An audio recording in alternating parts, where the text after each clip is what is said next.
اللہ ہی اللہ کیا کرو، دکھ نہ کسی کو دیا کرو، جو دنیا کا مالک ہے نام اسی کا لیا کرو۔ بسم اللہ الرحمن الرحیم۔ بہت ہی قابل صد احترام خواتین اسلام،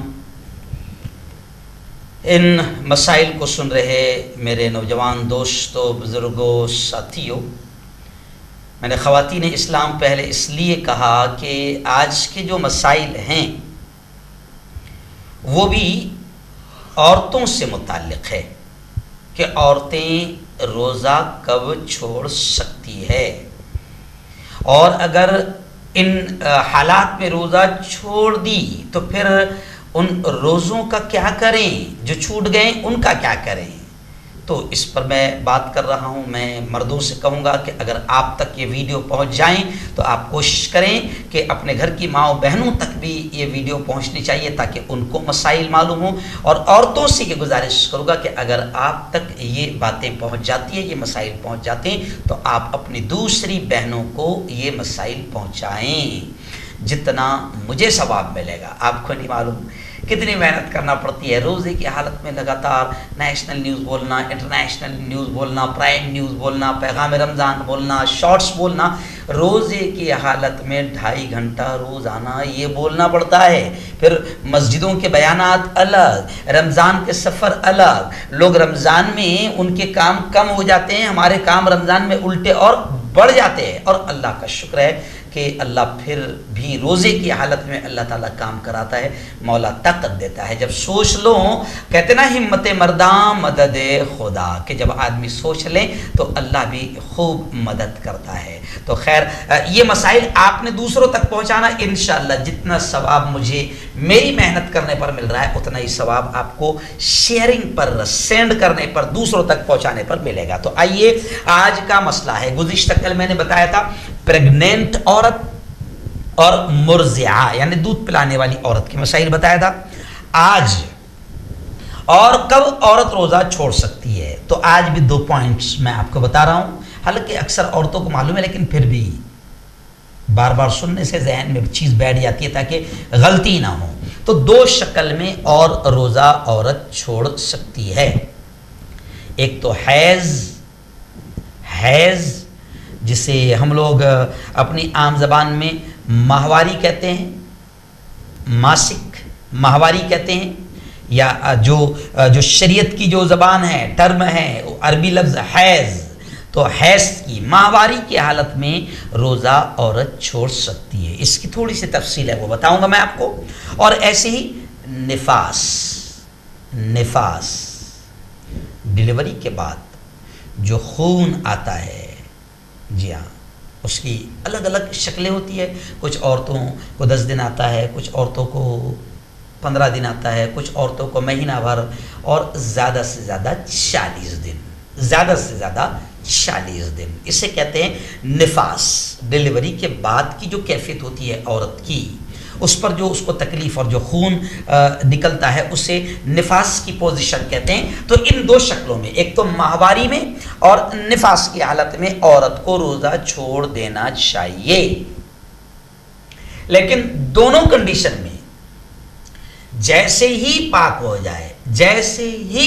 جائے اس کو روزہ شروع کر دینا چاہیے، جیسے ہی پاک ہو جائے۔ اس کو تھوڑا سا سمجھنے کی ضرورت ہے کہ بعض عورتوں کے دماغ میں یہ بیٹھا رہتا ہے، مان لو حیض کے بارے میں کہ 10 دن اس کی مدت ہے، 10 دن تک کے ہر مہینے روزہ نہیں رکھنا ہے اگر پیریڈ آتا ہے تو۔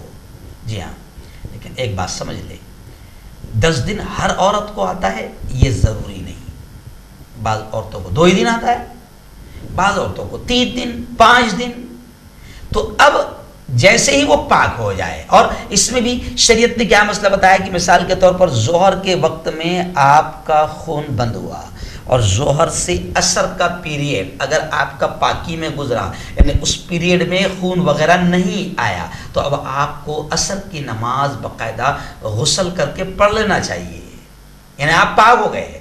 تو بعض عورتیں کیا کرتی، یہ مسئلہ میں تھوڑا اس لیے بتا رہا ہوں، بعض عورتیں کیا سمجھتی کہ نہیں پیریڈ ہر مہینے کا 10 دن کا ہے، تو اب وہ اللہ کی بندی 3 دن میں پاک ہو گئی، 5 دن میں پاک ہو گئی، 4 دن میں پاک ہو گئی، لیکن پھر بھی 10 دن تک کہ وہ نماز ہی نہیں پڑھتی، تو ایسے ہی وہ 10 دن تک کے روزہ بھی نہیں رکھے گی؟ ایسا نہیں ہے، جیسے ہی پاک ہو جائے تو پھر اسے روزہ رکھنا چاہیے۔ آج اگر وہ عورت پاک ہو گئی، آج الحمدللہ اس کو خون نہیں آیا دن بھر، تو اگلے دن اس نے روزہ رکھنا چاہیے، اور روزہ رکھنے کے بعد اگر اچانک آ جاتا ہے تو کوئی بات نہیں نا، مجبوری ہے، روزہ چھوڑ سکتی ہے، روزہ چھوڑ دیں۔ تو خیر جیسے ہی پاک ہو جائے پیریڈ میں تو اس کو روزہ شروع کر دینا چاہیے، جی ہاں روزہ شروع ایسے ہی نفاس کا 40 دن، اس کی ڈیلیوری کے بعد زیادہ سے زیادہ خون آنے کی 40 دن کی مدت ہے، لیکن اگر وہ 8 دن میں پاک ہو جاتی ہے، 10 دن میں پاک ہو جاتی ہے، 15 دن میں پاک ہو جاتی ہے، تو جہاں پاک ہو گئی تو وہاں سے روزے شروع کر دینا چاہیے، اوکے۔ اور جتنے روزے چھوٹے ماہواری کی وجہ سے، 3 روزے چھوٹے، 5 روزے چھوٹے، 6 روزے چھوٹے، یا ڈیلیوری پیریڈ میں 10 روزے چھوٹے، 15 روزے چھوٹے، 20 روزے چھوٹے، ان کو رمضان کے بعد پورا کر لینا چاہیے۔ یہ یاد رکھنا چاہیے، میں آپ کو بتا دوں بہت اہم مسئلہ، یہ یاد رکھنا چاہیے کہ حیض اور نفاس میں، یعنی ماہواری اور ڈیلیوری پیریڈ میں چھوٹی ہوئی نماز تو معاف ہے، یعنی وہ نماز کو آپ کو قضا نہیں کرنا ہے، مگر روزے معاف نہیں۔ اس پیریڈ میں جو روزے چھوٹے ہیں وہ روزے رمضان کے بعد رکھنا پڑیں گے۔ یہ بات بھی اچھی طرح یاد رکھ لیں کہ ان تمام صورتوں میں رمضان کے بعد جب بھی عذر دور ہو جائے اس کی قضا کر لینی ضروری ہے، اور نہ کی جائے تو عورت سخت گناہ گار ہوگی۔ یعنی رمضان کے روزے پیریڈ میں، ماہواری میں اور ڈیلیوری پیریڈ میں بھی معاف نہیں ہے، اس وقت تو معاف ہے، روزہ نہ رکھیں، لیکن رمضان کے بعد میں ان چھوٹے ہوئے روزوں کی قضا کرنا ضروری ہے۔ لیکن نماز کا مسئلہ کیا ہے؟ نماز پیریڈ میں جو نماز چھوٹ گئی، اب پاک ہونے کے بعد میں وہ نماز اس کو قضا کرنا پڑھنا ضروری نہیں ہے، لیکن روزے رکھنا ضروری ہے۔ رمضان کے بعد جتنے روزے رمضان کے چھوٹ گئے تھے اتنے روزے اس کو رمضان کے بعد کرنا رکھنا ضروری ہے، ورنہ سخت گناہ گار ہوگی۔ تو آج حیض اور نفاس سے تعلق سے عورتوں کے لیے میں نے یہ مسئلہ بتایا۔ آپ کی ذمہ داری ہے کہ آپ دوسروں تک ان مسائل کو پہنچائیں اور آپ بھی ثواب کمائیں، جیسے میں محنت کر کے مسائل بتا کر ثواب کما رہا ہوں، آپ شیئر کر کے، سینڈ کر کے، فارورڈ کر کے ثواب کمائیں۔